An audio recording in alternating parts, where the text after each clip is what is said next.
시냇가에 심기운 복, 시냇가에 심기운 복, 이런 제목으로 함께 은혜를 나누고 싶습니다. 첫 번째 새해가 벌써 한 달이 다 되어 가죠. 그런데 올해는 1월 달 마지막 주에 음력으로 새해가 시작되는 설 명절이 있습니다. 올해는 설 명절이 길어서 여러 가지 계획들을 갖고 계시는 분들이 많이 있는 것 같은데, 그 무엇보다도 우리가 하나님 앞에 예배하는 이 시간을 소중히 여겨서 예배하는 여러분에게 시냇가에 심기운 복을 듬뿍 누리는 그런 은혜가 있기를 먼저 주의 이름으로 축복합니다. 할렐루야. 시편 1편에 보면 1절에 이렇게 시작됩니다. 복 있는 사람은, 이렇게 시작됩니다. 시편 1장, 시편 1편이라고도 하죠. 시편은 시작을 복 있는 사람에 대해서 이야기하고 있다는 거예요. 그런데 이 복 있는 사람을 이야기하는데 가만히 보면 그 반대편의 이야기도 하고 있어요. 복이 있는 사람의 또 다른 말이 뭐냐? 복 없는 사람이라는 거예요. 복이 있는 사람과 복 없는 사람을 종합적으로 얘기를 하고 있다. 오늘 시편 1편은 여러분은 복이 있는 사람이 되고 싶어요? 복 없는 사람이 되고 싶어요? 우리 한국 사람만큼 복을 좋아하는 사람도 없을 거예요. 그런데 전 세계적으로 많은 사람들은 복을 원합니다. 성경은 우리에게 복이 있는 사람으로 살라고 말을 하고 있습니다. 세상 사람들을 두 종류로 나눌 때 남자와 여자 이렇게 나눌 수 있을까요? 예수님을 믿는 사람과 예수님을 안 믿는 사람으로 나눌 수 있을까요? 그리고 하나님 보시기에 복이 있는 사람과 복 없는 사람으로 나눌 수 있을까요?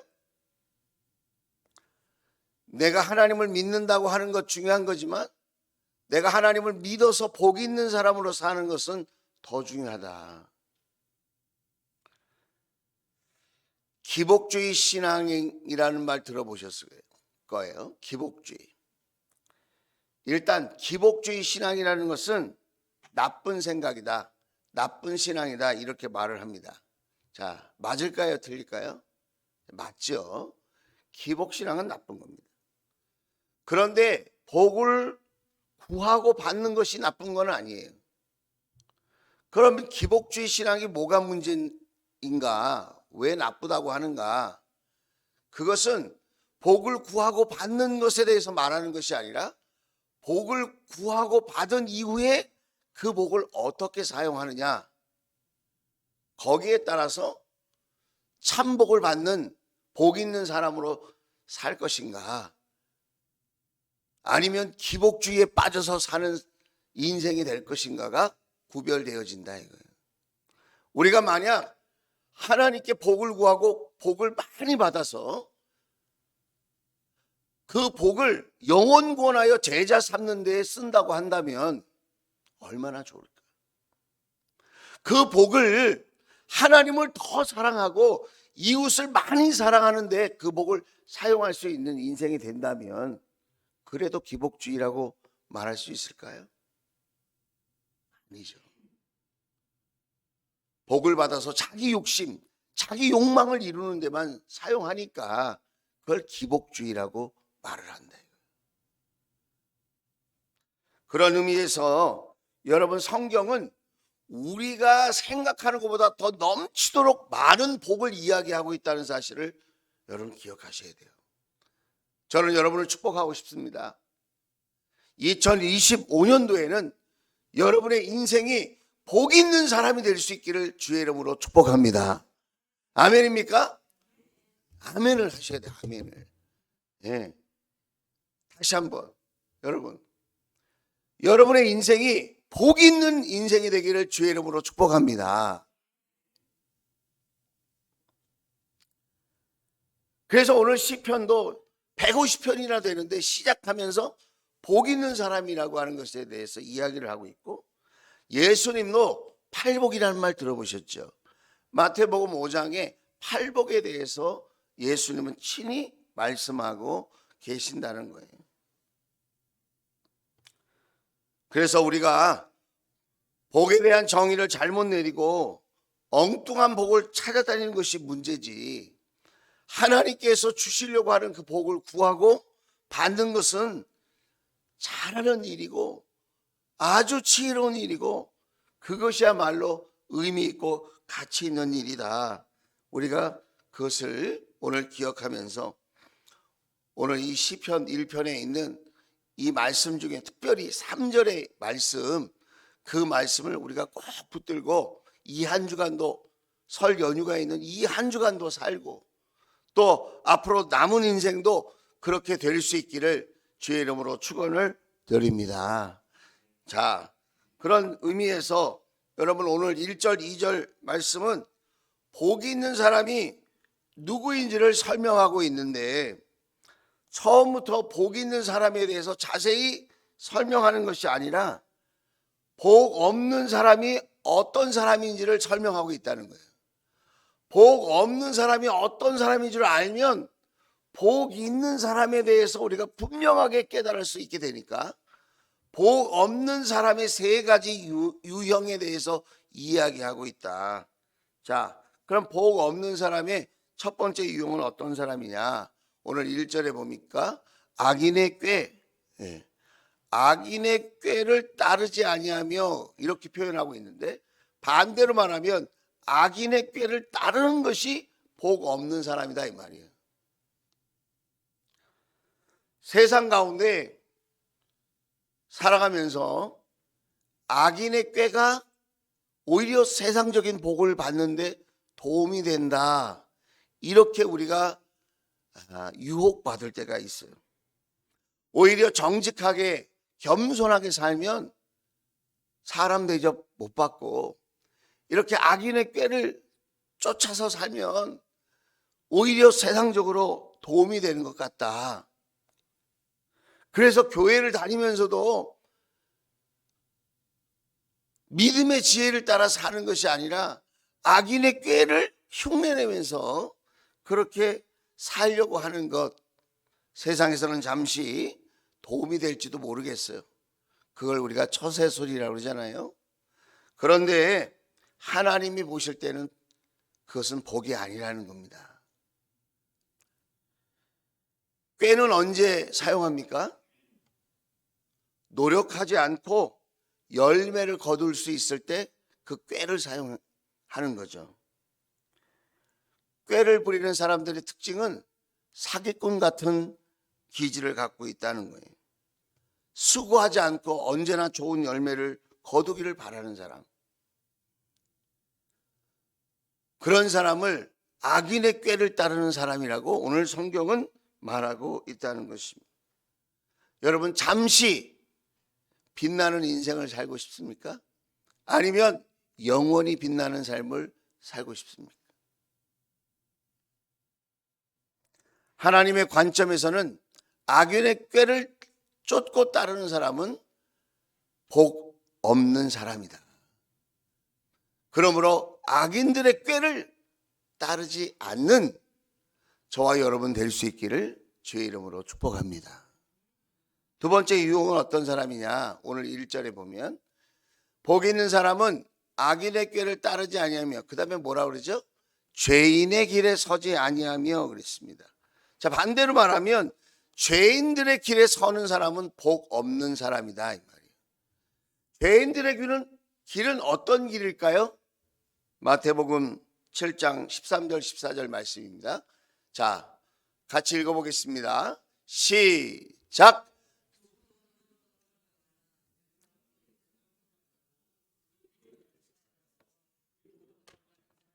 14절.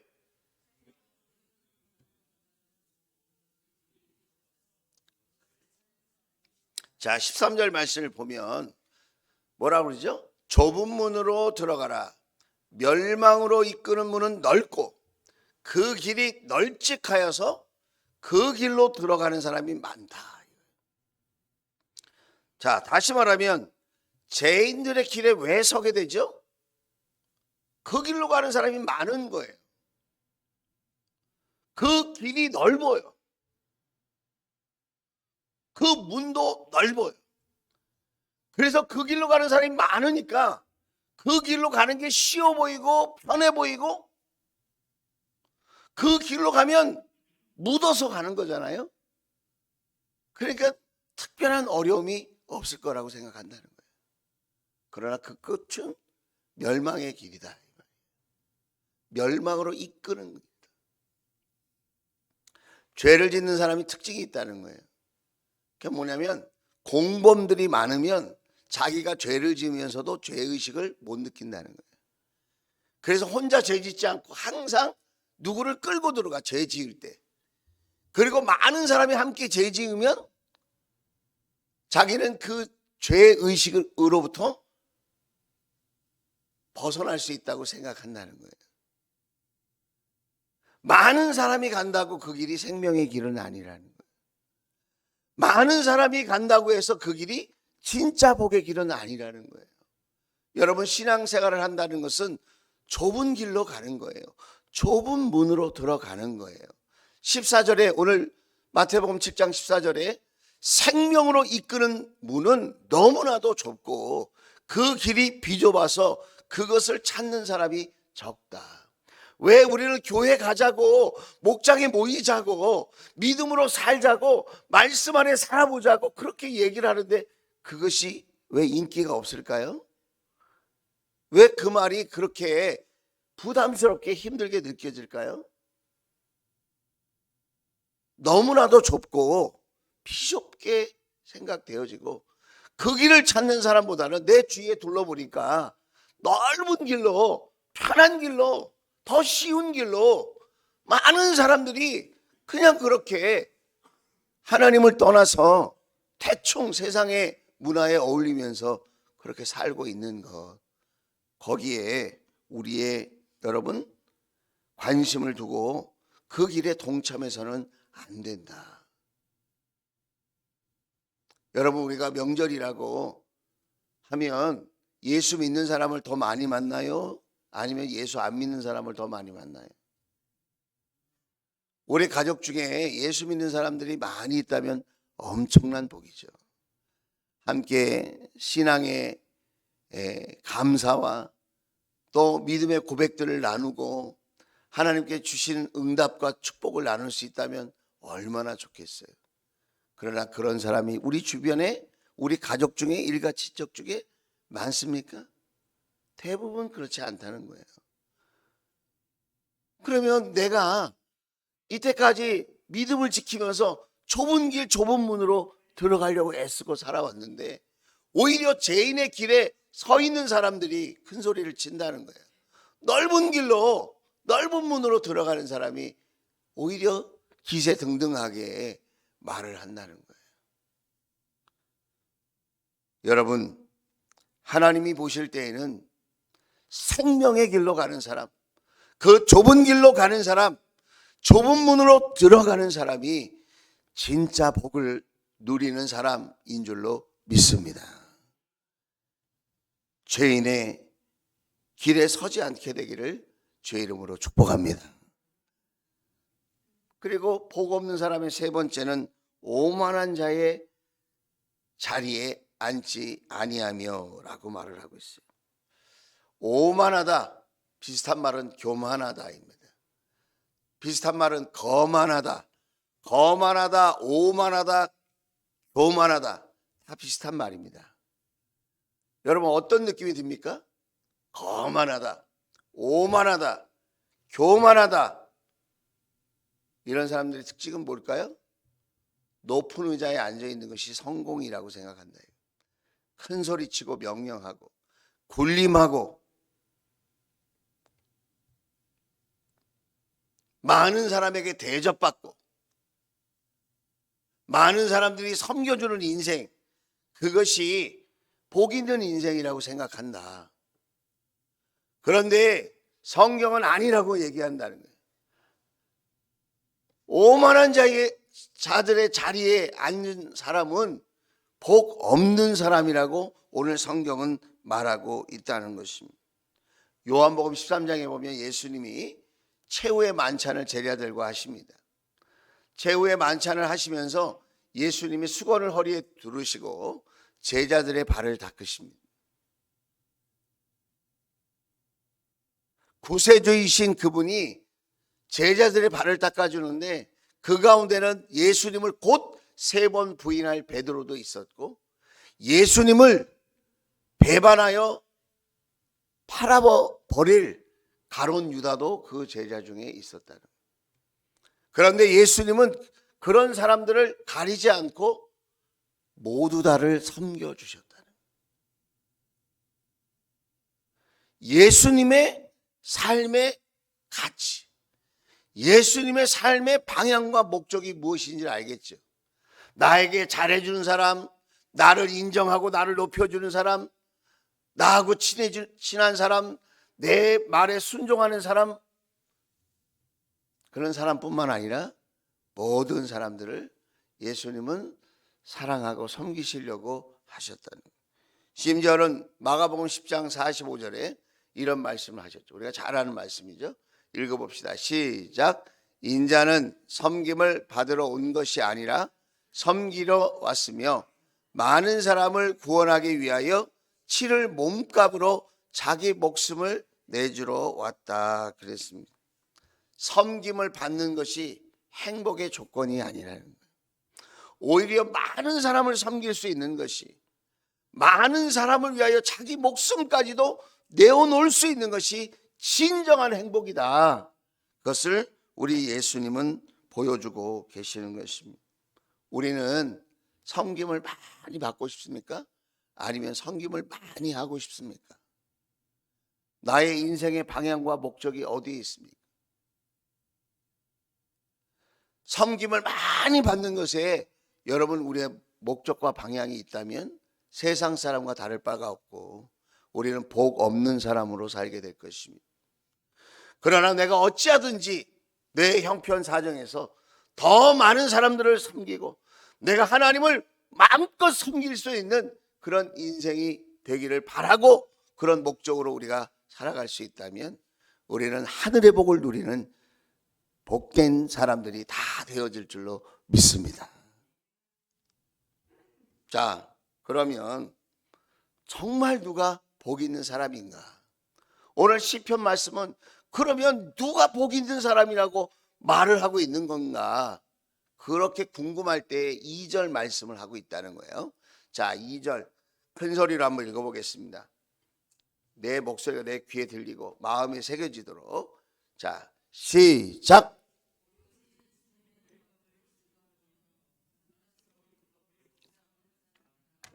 다시 한번 읽어볼게요. 다시 한번 큰 소리로 한번 읽어보겠습니다. 그 의미를 생각하면서. 자, 예배 시간에 있는 말씀이 정말 유익합니다.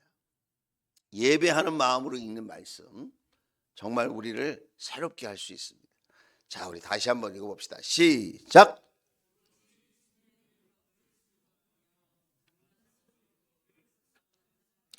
여러분이 읽을 때 여러분이 들으셨잖아요. 그렇죠? 하나님도 들으셨어요. 머리로만 읽지 마시고 소리 내서 읽는 겁니다.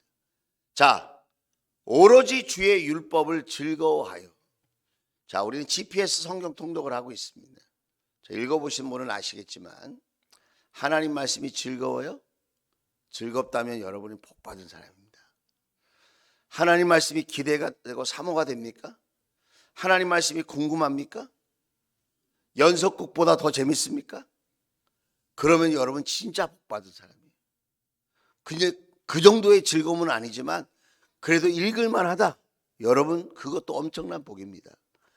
그런데 말씀을 읽을 때 너무 고통스럽고 뭔 말인지 모르겠고 내일 또 읽어야 되는 것이 너무 짜증스럽다. 그러면 은혜를 구하시길 바랍니다. 그리고 더 중요한 것은 그래도 읽으세요. 자꾸 듣다 보면 귀가 열리고 마음이 열립니다. 믿으시면 아멘. 처음부터 하나님 말씀이 즐거운 사람은 이상한 사람이에요. 그 구원의 은혜를 받아야 돼요. 그리고 하나님의 구원의 계획이 얼마나 놀랍고 아름다운가 여러분 깨달아져요. 근데 그게 한꺼번에 깨달아지는 것이 아니라 점진적으로 여러분 그런 은혜가 부어지고 그렇게 깨달아지는 거예요. 나 말씀만 들으면 잠이 온다. 그것도 복이죠. 포기하지 말고 계속 여러분 말씀을 가까이 할 수 있게 되기를 주의 이름으로 축원을 드립니다. 그래서 잠이 안 오시는 분은 성경 통독을 열심히 하면 잠을 잘 수 있게 돼 있어요. 불면증 약 먹지 말고 성경을 보시면 잠이 잘 옵니다. 그걸 실천하시는 분들이 우리 교회에 있거든요. 자, 주님의 율법을 즐거워하며 그 다음 뭐예요? 밤낮으로 율법을 묵상하는 사람이다. 밤낮으로 주야로 하나님의 말씀을 자꾸 되새긴다. 되새긴다. 오늘 시편 말씀을 저는 몇 번 되새기고 이렇게 지금 말씀을 전하고 있는 걸까요? 여러분이 지금 한 번 들어서 이 말씀이 이해가 된다면 여러분 대단한 사람인 거예요.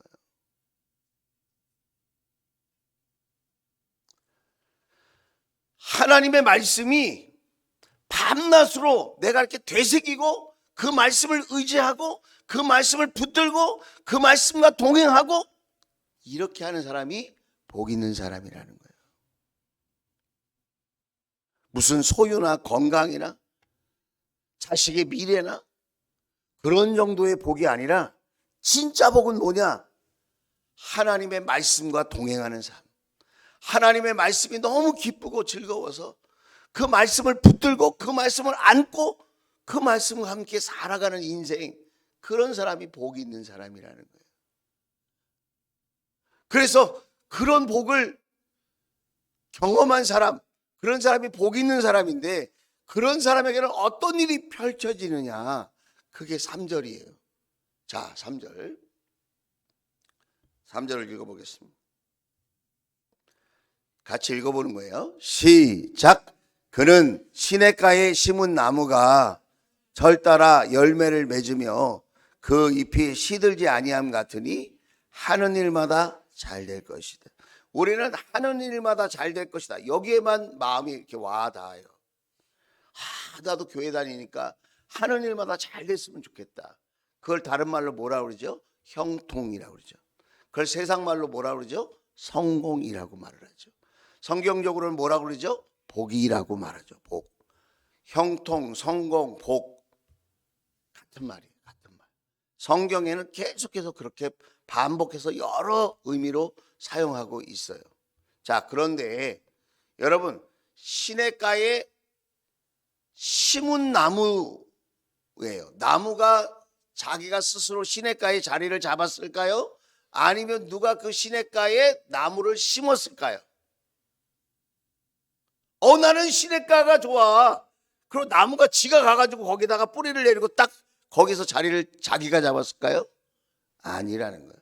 주인이 그 나무를 시냇가에 심었다 이게. 그래서 정확한 의미로는 시냇가에 심기운 나무인 거예요. 누가 심었을까요? 하나님이. 누가 심었다고요? 하나님이. 자, 그렇게 심기운 나무는 어떤 나무일까요? 하나님의 말씀을 즐거워하고 주야로 하나님 말씀과 함께 살려고 하는 사람을 하나님은 복 있는 사람이 되게 하시려고 어떻게 합니까? 시냇가에 심어주신다 이거예요. 왜 내 인생이 더 잘 풀리기를 바라는데, 더 잘 되기를 바라는데, 우리 가정이, 우리 자녀가 정말 하나님께서 말씀하시는 그 복을 받는 가정이 되고 그 복을 기업으로 받는 자녀들이 되기를 원하는데 교회를 다니는데도 불구하고 그렇지 못한가? 나는 하나님의 말씀을 어떻게 대우하고 있는가? 나는 하나님의 말씀을 어느 정도의 가치로 여기는가? 나는 정말 하나님의 말씀을 어느 정도 믿고 있는가? 그저 좋은 말이다, 일리가 있는 말이다 정도로만 우리가 생각하고 있다면 성경을 잘못 대우하고 있는 거예요. 이 말씀이 생명이다, 이 말씀이 구원이다, 이 말씀이 치유이고 이 말씀이 복이다. 할렐루야. 그래서 사람들이 교회 다니면 예수 믿고 복 받았대요, 하나님 믿고 복 받았대요. 근데 그 가운데 뭐가 빠진 줄 아세요? 제가 원고를 줄 때 가로를 쳤는데 말씀에 순종할 때 이 가로를 사람들이 모르는 거예요. 뭘 모른다고요? 예수 믿고 복을 받은 사람이 된다, 그거만 안다니까요. 그 가운데 있는 가로가 뭐냐? 말씀에 순종할 때 그걸 모른다는 거예요. 하나님의 말씀을 가치 있게 여기고 하나님의 말씀을 생명처럼 여기고 하나님의 말씀을 정말 중요하게 여겨서 그 말씀에 순종하고 그 말씀을 실천할 때 예수 믿고 복 받는 사람이 된다 이거예요. 할렐루야. 이 비밀을 몰라요. 그저 그냥 하나님 믿는다고 말만 하면 복이 오는 줄 알아요.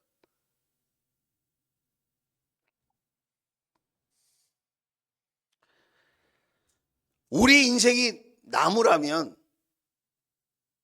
허벌판에 서 있는 나무가 되고 싶습니까? 메마른 땅에 황무지에 서 있는 나무가 되고 싶습니까? 우리 인생이, 내 인생이 나무라면 시냇가에 심기운 나무가 되어야 되지 않겠습니까?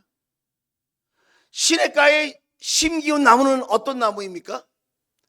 하나님의 말씀을 즐거워하고 주야로 하나님의 말씀을 생각하면서 그 말씀과 동행하는 삶을 살려고 여러분 우리가 실천의 길로 가고 순종의 길로 갈 때 그 말씀을 소중히 여기며 지키려고 애쓸 때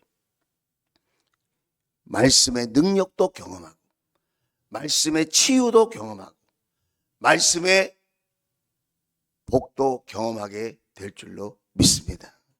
2025년도에 여러분 어떤 방향을 향해서 가시겠습니까? 2025년도에 여러분 무엇을 이루는 인생이 되기를 원하십니까? 시냇가에 심기운 나무 같은 사람, 시냇가에 심기운 그런 복을 받는 사람으로 살기 위해서 하나님의 말씀의 방향으로 갈 수 있게 되기를 주의 이름으로 축복합니다. 그리고 그 하나님의 말씀이 여러분의 삶에 이루어지는 것들을 간증할 수 있는 멋진 삶이 될 수 있기를 주의 이름으로 축원을 드립니다. 자, 이제 또 3절 말씀 보세요. 이 시냇가에 심겨진 나무라 그랬죠. 제가 철을 따라 열매를 맺는데요, 그 잎사귀가 시들지 않는데요. 철 따라 열매를 맺는다는 것은 수고에 따른 열매를 충분히 가져온다는 것이고 그 잎이 시들지 않는다는 것은 건강하다는 거예요. 건강하다. 그래서 삶에 큰 수확이 있고 그 다음에 건강의 복이 있고 그것뿐만 아니라 하는 일마다 잘 될 것이래요. 이런 복을 받을지어다. 저와 여러분의 생애에 2025년도가 이런 복을 받는 멋진 한 해가 될 수 있기를 주의 이름으로 축원을 드립니다. 자, 그런데 이런 열매가 맺히면 나무가 좋을까요? 아니면 그 나무를 심은 농부가 좋을까요? 자, 다시 한번 물어볼게요. 자, 이 나무에 열매가 많이 맺히고 잎사귀가 아주 건강해요. 그러면 나무 자체가 좋을까요? 아니면 나무를 심은 농부가 좋을까요? 지나가는 나그네도 좋을까요? 짐승들도 좋을까요? 진짜 시냇가에 심기운 나무 같은 사람이 받는 복은 자기 자신에게도 좋겠지만 하나님께, 농부 되신 하나님께도 영광을 올려드리고 지나가는 나그네 이웃들에게도 여러분 유익을 주고 선한 영향력을 발휘하고 심지어는 짐승들까지 여러분 유익하게 하는 그런 총체적인 복을 받는다는 거예요. 복을 받아서 그냥 나만 좋은 게 아니라 내가 받은 복이 하나님께도 영광이 되고 이웃들에게도 여러분 복이 되고, 할렐루야. 주변에 있는 모든 만물들에게 여러분 선한 영향력을 발휘하는 그 진짜 복, 그 진짜 복을 여러분 받아야 되지 않겠습니까?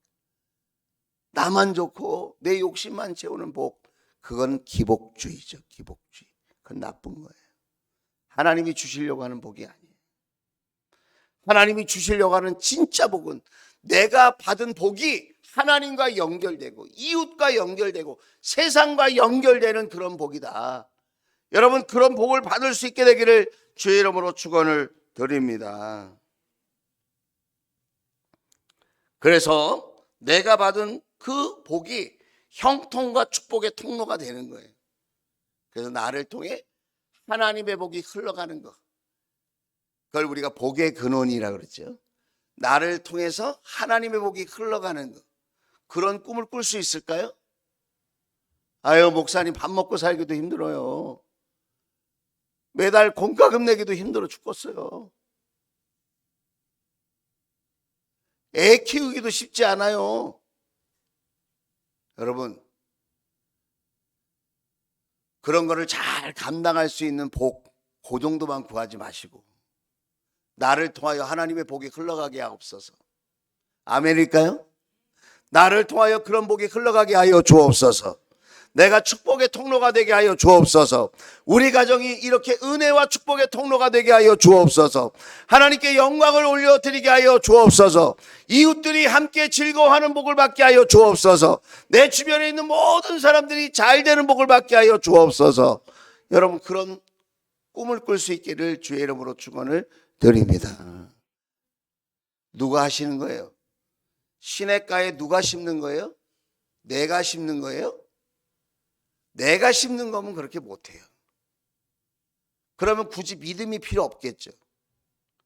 오늘 내 실력으로 살 것 아니기 때문에 우리는 누구 실력으로 살아요? 하나님의 실력으로 삽니다. 그래서 기도가 필요한 거예요. 내 실력으로 사니까 기도를 안 하는 거예요. 내 형편과 사정으로 살려고 하니까 기도의 자리가 부담스러운 거예요. 말씀을 듣는 게 버거운 거예요. 하나님의 실력으로 내가 누군가에게 기쁨이 되고 선한 영향력을 발휘하고 나를 통하여 하나님이 영광 받으시고 내 주위에 있는 사람이 행복해진다. 하나님이 하실 것이다. 하나님, 나를 시냇가에 심기운 나무가 되게 하여 주옵소서. 할렐루야. 네. 옆 사람을 축복합시다. 시냇가에 심기운 나무가 되십시오. 시작. 시냇가에 심기운 나무가 되기 바랍니다. 여러분, 새해 복 많이 받으라는 말보다 더 성경적인 말이에요. 저는 새해 이렇게 설 명절을 맞이하면서 어떻게 우리 교회 주원 가족들을 축복할 수 있을까? 제가 기도했어요. 하나님, 두 번째 새해를 맞이하는데 첫 번째 새해 딱 맞이해서 한 달 지내는 거 보니까 아직도 우리가 흐릿합니다. 흔들흔들합니다. 두 번째 새해를 맞이하는 우리 주원 가족들에게 어떤 복이 필요합니까? 제가 기도하는데 시냇가에 심기운 복이 필요합니다. 시냇가에 흐르는 그 물은 어떤 물일까요? 성령의 강물이에요.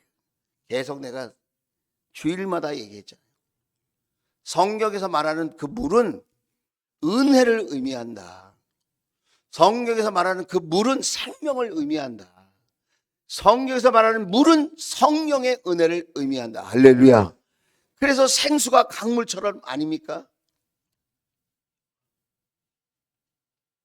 시냇가에 심겼다는 것은 성령에 가까이 있다는 거예요.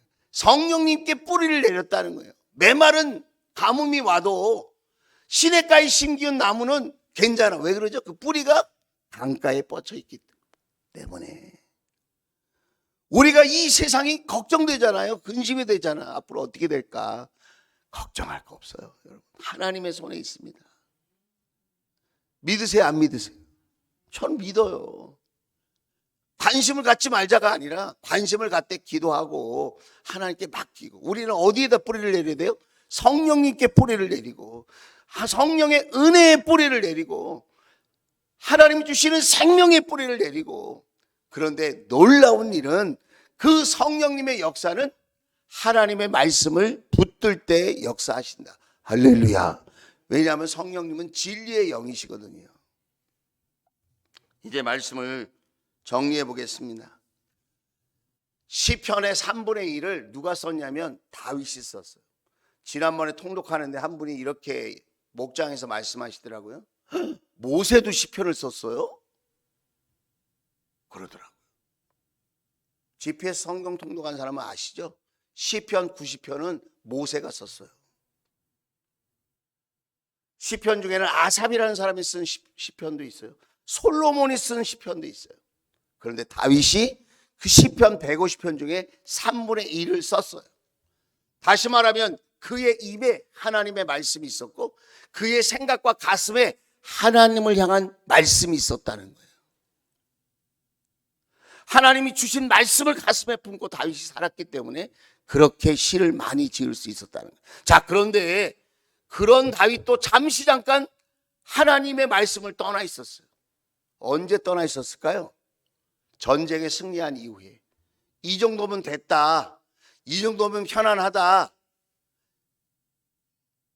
이렇게 아니라고 안주하는 마음이 들어왔을 때 성전 위에서 이렇게 보니까 성전 아래에서 웬 이쁜 처자가 왔다 갔다 하는 거예요. 가만히 보니까 예뻐. 알아보니까 이름이 밧세바래. 뭘 떠나 있었는데? 하나님의 말씀을 떠나 있었는데, 하나님의 말씀을 붙들고 기도하는 자리를 떠나 있었는데, 육신의 생각, 인간적인 생각으로 사로잡혀 있을 때에 그에게 유혹이 다가왔다는 거예요. 그리고 그 유혹을 이기지 못했다. 난 왜 유혹에 약할까요? 나는 왜 이렇게 세상에 자꾸 흔들리고 시험을 받을까요? 나는 왜 이렇게 의지가 약할까요? 말씀이 없어서. 말씀이 없어서. 말씀을 가까이 하지 않기 때문에. 드라마에 가까이 하고 핸드폰에 가까이 할수록 여러분, 우리의 믿음은 약해지는 거예요.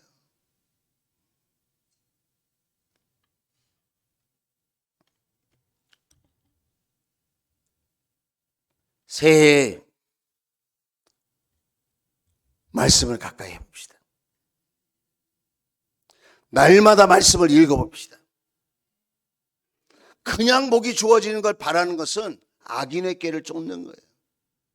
세상 사람과 어울리면서 잘 되기를 바라는 것은 죄인의 길에 선 거예요. 큰 소리 치는 사람과 세상적인 힘을 가진 사람들과 어울려서 내가 뭔가 복을 받겠지, 줄을 어디에 잘 세워야 될까, 오만한 자리에 앉는 거예요. 자기 자리. 그런 세상적인 복 없는 짓은 그만하고 복이 있는 사람, 오늘 성경이 가르쳐 주는 대로 여러분, 세상의 지식과 경험, 내 지혜와 힘, 그것으로 복을 받는다는 것을 내려놓아 보자 이거예요. 세상의 것으로 복을 받는다는 생각을 내려놔. 세상적인 열심, 그것으로 복을 받는다는 생각을 내려놓으시란 말이에요. 우리 같이 내려놓읍시다. 같이 내려놔봐. 그리고 어떡하냐? 그리고 하나님의 말씀으로 복을 받는 생각을 놓치지 말자는 거예요. 자, 무엇으로 복을 받는다고요? 하나님의 말씀으로 복을 받는다. 고난이 당해도 말씀이 떠오르면, 시험을 당해도 유혹을 받아도 하나님의 말씀이 떠오르면 그 사람은 승리합니다. 낙심이 될 만한 일을 만나도 하나님의 말씀이 딱 떠오르는 사람은 여러분 그 낙심을 소망으로 바꿔낼 수 있는 능력이 있는 사람이에요. 저와 여러분은 2025년도에 시냇가에 심기운 복을 받게 될 줄로 믿습니다.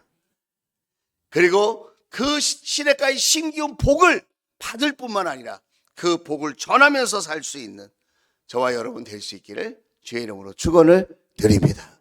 2025년도 이왕이면 복 있는 사람으로 살고 복을 나누어 주는 사람으로 살아봅시다. 그런 은혜를 경험할 수 있게 되기를 주의 이름으로 축원을 드립니다. 기도하겠습니다.